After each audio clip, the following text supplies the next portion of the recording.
We're almost at the trade deadline, and hopefully we can find what this team is missing. Welcome back, everybody, to the Colorado Rockies franchise, where I believe we're putting together our best season with our best team.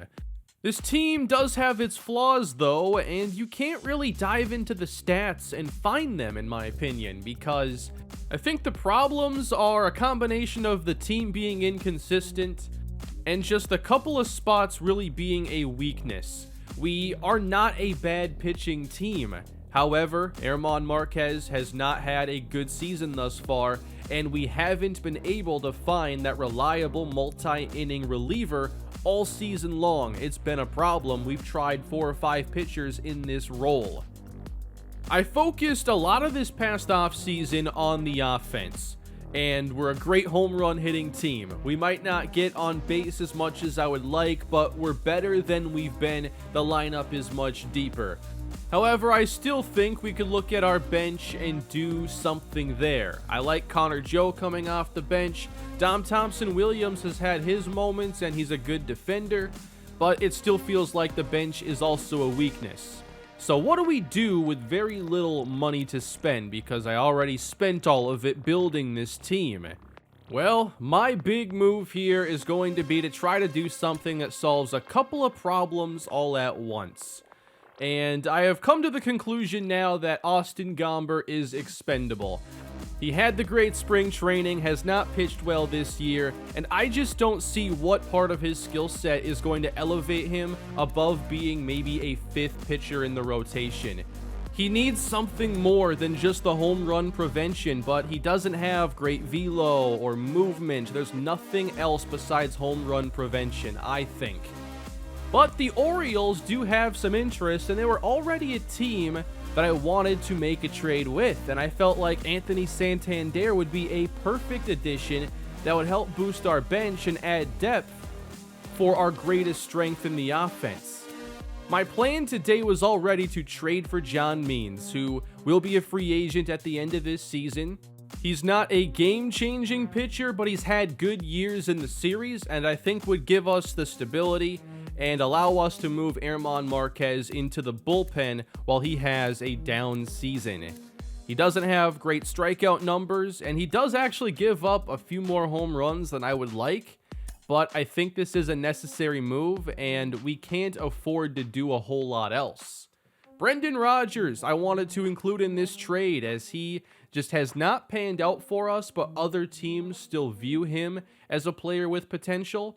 I already think we have replacements for him within the organization as that developmental shortstop with high upside. Austin Martin and Xavier Edwards can develop for a while still, and I felt like this was the best move we could make. I also included pitcher Jose Gonzalez in this trade, and that is the deadline deal we are going with. We trade away Austin Gomber and Brendan Rodgers, acquiring John Means, Anthony Santander, 2 free agents to be, and then Jose Gonzalez. I also thought about depth at catcher, but teams were just wanting way too much. If worst comes to worst, Johnny Schaefer is just going to be elevated and have to play, if we're close to being a playoff contender anyway. To create the roster spot, we're going to be waiving Ryan Castellani. I know this trade is very short-term minded for us, but I think we have enough prospects to make a trade like this. We still have plenty of young players, while we've given Gomber and Rodgers a good chance. It's time to move on, and John Means is set to make his Rockies debut here today as we take on the San Francisco Giants. I know we've been playing them a lot, but we're so close in the standings, and we just keep playing each other, so here we go again. John Means, now a Rocky, and this is a fly ball from Mike Yastrzemski into center field, and 1 down. Means throws a mid-90s fastball, and there it is, top of the zone. Strike 2 on Tyro Estrada, and now a drive into left field, sending Geronimo back, and he's got enough space. Means also throws a curveball, changeup, and a slider. Pretty standard pitch mix. Curveball won't get the swing here. This is a 3-2 count to Austin Slater. And he's not going after that. But I knew to be careful against Slater. He hits lefties quite well. We get to Rougned Odor next, and he takes a fastball just missing. 3-2 again, fouled away, and a good battle. It ends with another walk from John Means, and typically he doesn't walk a lot of hitters. He doesn't give up a ton of hits either. He's usually a guy that just gets outs, but having trouble here getting the third one in the first inning. Full count to Mauricio Dubon, and there's the changeup. He got the pitch he was looking for. After walking a couple, he does put a 0 on the board, and we'll go to offense now, facing Logan Webb. I know we've struggled against him in the past. Brian Reynolds, one down, he's going the other way. In the air, and caught. Still batting third, we have David Geronimo, 1-1. And there's a sinker at the knees for strike 2. Webb freezes him on the fastball, clipping the outside. There's a strike 3 called, and we'll head to the second. John Means hoping to throw a few less pitches this time around as he picks up the ground ball to first for out number 2. And catcher Joey Bart with a drive into center field. Don't love seeing all these fly balls, but they stay in the park. There's the second 0. Rafael Devers, bottom 2, a full count, and he draws the walk. I had Ty France bat 5th in this one, and no need to swing at that one. A low slider picks up the 6-4-3 double play. After the first inning for Means, we got into a pretty quick pace in this game. One down, Mike Yastrzemski chasing low on the slider. Means picks up his second strikeout. That brings up Estrada. Means starting to hit his spots a bit better. Good curveball to get ahead. But then he misses up with the changeup. And a base hit to left field. That brings up Slater once again. And good contact, just a bit out in front. 0-2. That's hit hard right at second base, and Solak puts it away. Couple of well-hit balls in that inning, but we'll go bottom 3, still scoreless. Dom Nunez, he rips this one into right, and it goes right to Slater. How about Nick Solak getting the start? Another player we've acquired via trade. We've made so many in recent seasons. And he's down swinging. Logan Webb locked in. We trade 0s through 3 innings. Top 4, Mauricio Dubon goes around, strike 3. Means picking up the strikeouts now. Here is Ryan McMahon. He's late on the fastball. Here's a 2-1 and jammed a little bit, evening the count. There's a drive deep down the left field line. It does hook foul. Gotta be careful, McMahon hits power versus lefties. But ultimately, Means gets him to chase the slider. He ends the 4th on a strikeout. Really good job after an up and down first inning. We have 1 combined hit to this point. We've already been no hit once this season against Zach Gallen and the Diamondbacks. And down goes Brandon Nimmo. Webb really wasn't missing early on. Kept hitting his spots. Nothing we wanted to really do anything with. 3-2 to Reynolds. There's one up and, of course, drilled right to first base. That was the theme. If we hit it hard at all, it went right at somebody. 5th inning for John Means. Approaching 80 pitches. That's on the ground to second base. 2 down. And Logan Webb, the pitcher. And there's a swing on the fastball. John Means getting ahead, trying to make it through 5. And he strikes him out. A changeup at the knees.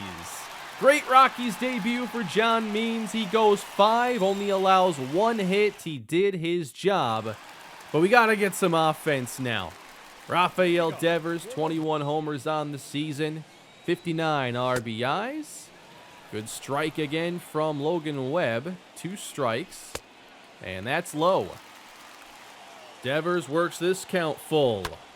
And he gets one to drive, hammered to right center. The Rockies have their first hit. It smashes the fence ahead of the bullpen, and it's a stand-up double leading off the bottom of the 5th inning. Here's Ty France, and he swings through the fastball. That one up. 2-2 from Webb. And now one driven to left center field. Hit pretty well, and it's out of reach. Devers gets to third base. He got the late start. And now he rounds third. He scores, and the Rockies strike first. Back-to-back doubles in the 5th. Nobody down. Here's Turner. And he drills it back up the middle. Base hit. France stops at third. Runners at the corners. We finally have something against Logan Webb. And there goes Trey. On his way to second, he's safe. The Rockies finding their offense all of a sudden. And they have 2 in scoring position. A chance to break this game wide open. 3-2 to Nunez. And he walks. They're loaded all of a sudden. Here is Nick Solak. There's one left up, and he's out in front. Webb gets ahead and strikes him out, challenging inside. Solak behind it. And we're going to go to our bench. We already saw John Means, and now Anthony Santander will make his Rockies debut as the slider backs him off the plate. Santander does have good power, and he'll be a nice option to come off the bench in these types of situations. And he is ahead 3-1. Webb has got to get it together. And he threw it right down the middle. Santander fouls it off. 3-2. There's a drive. Hit deep to center field. Back goes Dubon. He's got it right at the wall. And France can tag and score easily. It's 2-0 Colorado. Back to the top of the order. 3-0, Brandon Nimmo. And that one clearly missed. Ball 4, loaded again. And a new pitcher enters. Caleb Berriger facing Brian Reynolds. He gets the pop-up. Shallow. And that closes the 5th. But the Rockies finally get on the board. And we're going to the bullpen with German Marquez in his brand new role, hoping that the rest of his season can be stronger, pitching out of the bullpen for a couple innings at a time. And I don't think that the San Francisco manager here is all that happy with the current strike zone. I don't have an issue with it myself. 3-2 to Mike Yastrzemski. Cold strike 3 on the outside corner. I don't think he likes it, but that's a great pitch. 2 batters later, Austin Slater. Good curveball from Marquez. Slater connects. Driven deep to left field. That is way out of here. And San Francisco is on the board. That's been the cause of Marquez's struggles this year. The home run ball all of a sudden. It's 2-1. Rougned Odor on the ground, and Devers playing shortstop essentially makes the play. But now only a 1-run lead. We've gotten to both bullpens. Devers in the bottom of the 6th inning. That's drilled back up the middle. They were ready for it with the shift. Marquez going for his 2nd inning here in the 7th as Mcmahon hits it into the shift as well. Marquez looking for one more out, and it's lifted into shallow right, and retreating a few steps, the catch is made. That's it for Marquez. Would like to keep him available for more games in a row if need be. Bottom 7, a 2-out single here for Nick Solak. Connor Joe comes off the bench, and he works this count full. 3-2. Low and outside. Didn't miss by much. 2 on. Top of the order coming up again. Brandon Nimmo. Curveball left up. It's drilled deep to right field. Sent back to the track. The catch is made by Slater. So close. And in the 8th inning, we're going to Michael Gibbons, one of our best relievers this season. 49 innings so far. Joey Bart leads off, but it wouldn't matter who's hitting here because nothing is anywhere close to the strike zone. No control from Michael Gibbons, has to figure this out. Luis Toribio comes off the bench, and he chased one. It's hit to short. 6-4-3. Nice turn by Solak. That's one way to get a couple of cheap outs. Nice play. 2 down in the 8th, and Yastrzemski, the batter. That's hit the other way, and it beats the shift. It'll be a double for Yastrzemski. So Gibbons had faced his minimum 3 batters, but stays in the game to face Thairo Estrada. And now, locating with the changeup, 0-1. A blast deep to left center, and no one's gonna bother chasing after it. The Giants have taken the lead.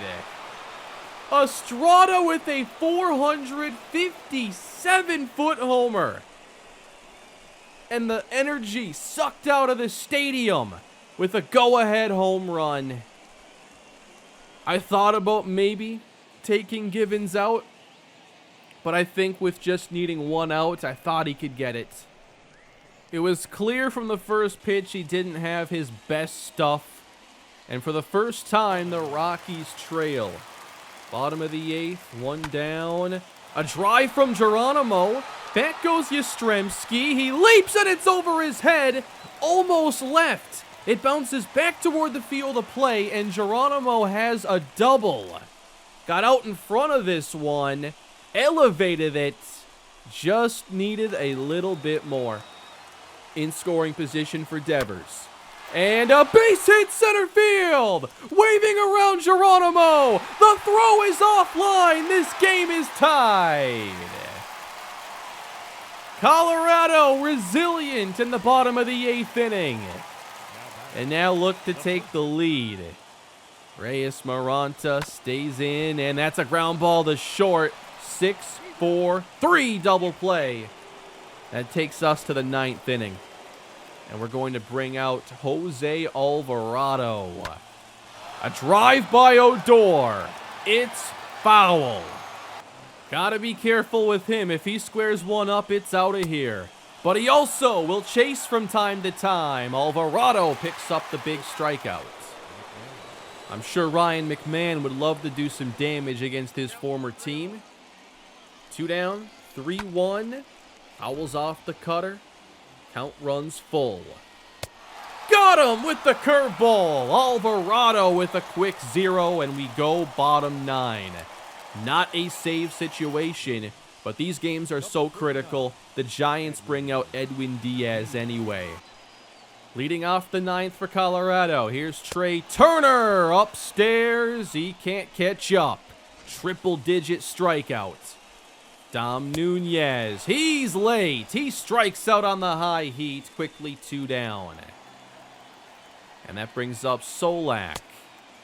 Way upstairs. That runs this count full. And a good take, missing just inside. So who do we go to off the bench this time? It's going to be Colton Welker, the 25-year-old. Only hitting 149 this season. Facing one of the top closers in the National League. Starting to lose control of that fastball, and he does fall behind. 2-0 to Welker. Welker with a drive deep to center field, and Welker's gonna walk off the Giants.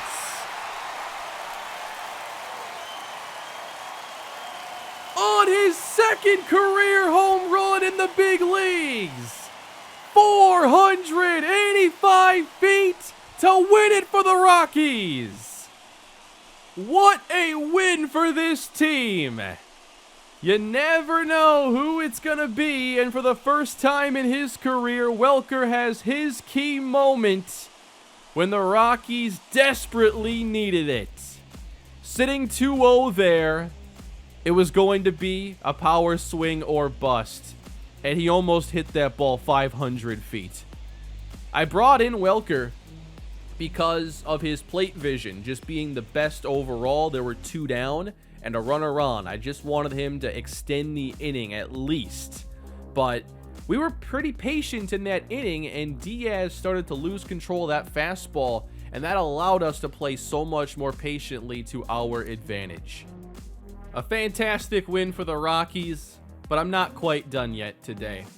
I wanted to spend a little time talking about Paul Boyer, third baseman for AA Hartford. He's been one of the standouts down there and the best home run hitter at the AA level. I don't think we have a lot of elite power in our minor league system, but Boyer does have some serious pop, especially facing lefties where his rating is a 73, 58 against righties, and then his contacts will be 48 against righties and 46 against lefties. But I feel like he's developing really well so far. He does have 81 potential as well, so definitely some big league upside. He plays third base, first, and left field here, and this is sending him all the way back to the wall, and yeah, leaped early. I think what gets me on that is I see the arrows turn green, and I'm assuming like when that third one hits, it's time to jump. I stop looking at the baseball, so it's just kind of misleading there. But 3-2 here in the 4th inning with 2 on. That is what Paul Boyer is all about. A big 3-run homer to extend the lead for Hartford. That's 446 feet. 10 home runs in the AA season. And this guy is only 20 years old. I'd say he's getting close to moving up to AAA and being one of our better prospects there. I'll do a better job of including some of these minor league player lock games with the regular big league episodes. And you can let me know some of the players you'd like, even just a couple of minutes to talk about where they are in the organization. I think with Boyer, he's one of our best third base prospects. So I'd imagine, in a couple of years, if he keeps up his play, he's got a chance to make an impact. Now, Baltimore claimed Ryan Castellani. That's the 2nd time they've done it this year, but we were able to revoke it last time. Could not in this instance. We don't make it super far in this episode, just a day, but it's the trade deadline. I don't think there's anything else I'm going to do, but here's what else is happening. Bo Bichette traded to the Royals, and Max Kepler is going to the Diamondbacks, so they make a move for their outfield. And I don't think there's a whole lot else we could even consider. But that is going to do it for this episode. I hope you enjoyed it, and let me know what you thought of our trade. You all expected John Means, but I think Anthony Santander will be a nice surprise. I hope you all enjoyed the video. Please leave a like if you did, subscribe to the channel, and have a great day. I'll have the Rockies back soon.